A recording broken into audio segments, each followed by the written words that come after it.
kasih.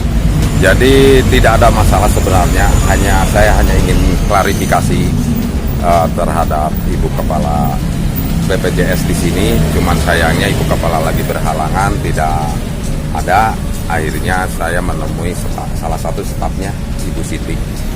Jadi saya hanya ingin klarifikasi terkait dengan adanya peraturan Presiden yang terbaru, yaitu peraturan Presiden nomor 64 tahun 2020. Itu atas dasar perubahan kedua dari peraturan Presiden nomor 82 tahun 2018 tentang jaminan kesehatan. Nah, yang saya garis bawahi ini adalah masalah tentang denda tunggakan. Yang dulu denda tunggakannya itu sesuai dengan peraturan Presiden nomor 82 tahun 2018 sebesar 2,5%. Nah, sekarang dengan adanya peraturan Presiden yang baru nomor 64 tahun 2020, dendanya itu menjadi 5%. Nah, ini jadi saya selaku masyarakat pengguna peserta jaminan kesehatan di sini terkait dengan adanya denda sebesar 5% itu sungguh sangat mencekik lah, apalagi di saat pandemi sekarang ini yang keterbatasan dan terbatas segala-galanya. Nah, di sini tadi saya konfirmasi sebelum saya ada pemberesan tentang biaya rawat inap ke rumah sakit, itu sama sekali dari pihak BPJS tidak ada kebijakan sama sekali apapun. Padahal ya di rumah sakit aja, baik swasta maupun pemerintah, itu suka ada kebijakan. Misalnya si pasien itu tidak kekurangan biaya, itu ada kebijakan dari rumah sakit, soklah siapa yang tanggung jawab, terus dengan jaminan apa, pasien bisa pulang.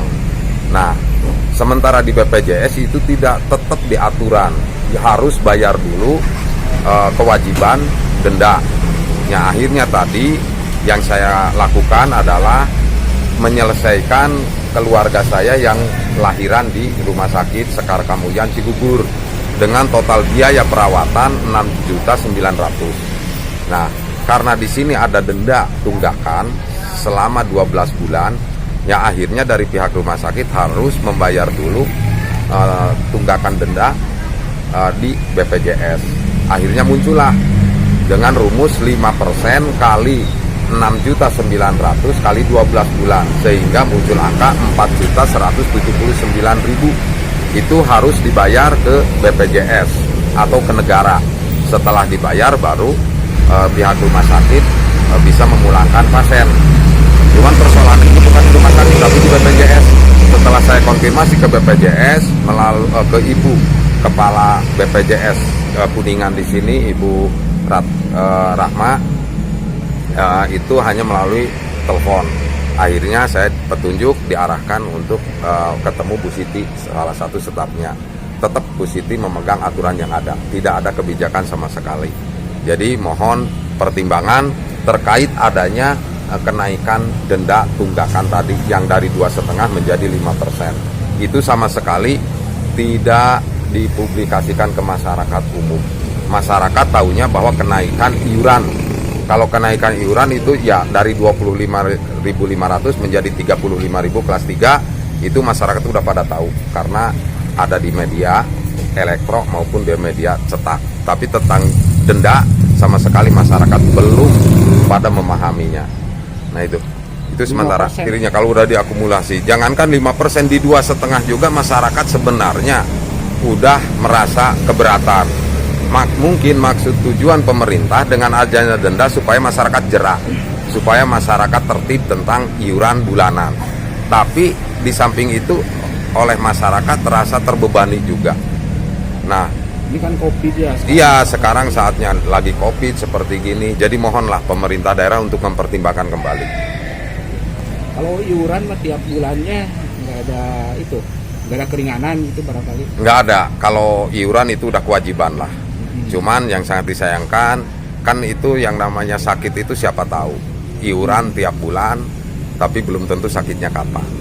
Nah itu yang namanya iuran BPJS, peserta BPJS itu hanya antisipasi aja.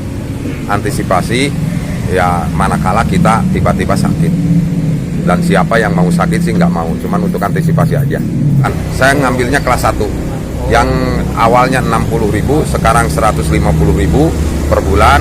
Saya patuhi membayar 150.000 per bulan.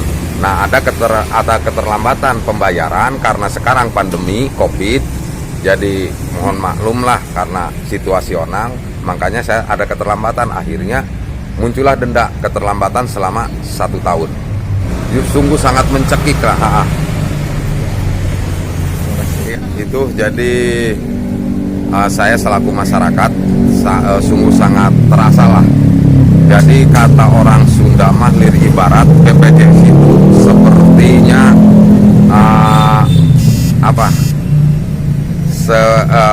seperti rentenir lah. Jadi BPJS sama dengan rentenir. Perpres Presiden terkait denda, jadi tidak ada sosialisasi, tiba-tiba tahunya jedak 5%. Kan kalau buka di sourcing sampai hari ini masih 2,5%, Pak Deden. Jadi saya merasa prihatin aja. Ya kalau bisa mah semua anggota dewan, khususnya yang terlibat Komisi 4, segera bertindak melakukan evaluasi, baik dorongan ke provinsi maupun ke pusat. Kalau bisa ya dipanggil.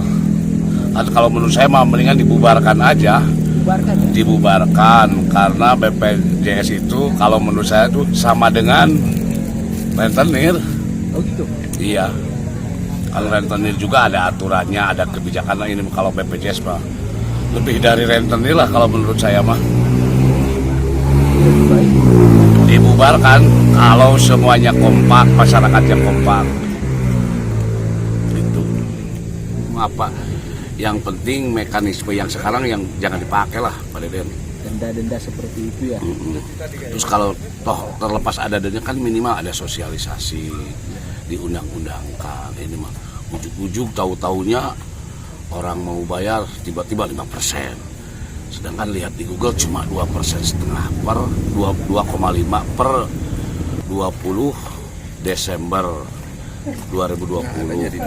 Terus di batas waktu sampai Desember 31 2021. Berarti kan bisa.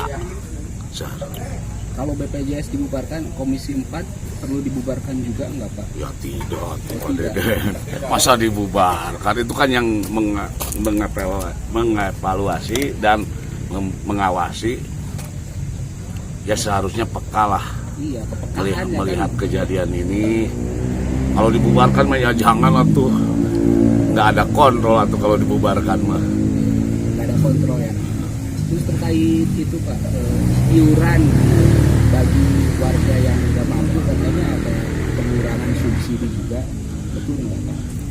Kalau dilihat di berita mah dulunya kan 16.500 waktu oleh pemerintah pusat, sekarang sama pemerintah daerah cuma 7.000 per subsidi. Contoh misalkan iuran 42 diambil 7.000 subsidi dari pemerintah, sekarang bayar 35. Kalau dulu mah kisaran 46 ya. Iya, 42 di subsidi 16.000 jatuhnya 25.500. Sekarang mah cuma subsidi 7.000, jatuhnya lebih mahal ya. Lebih mahal. 35.000.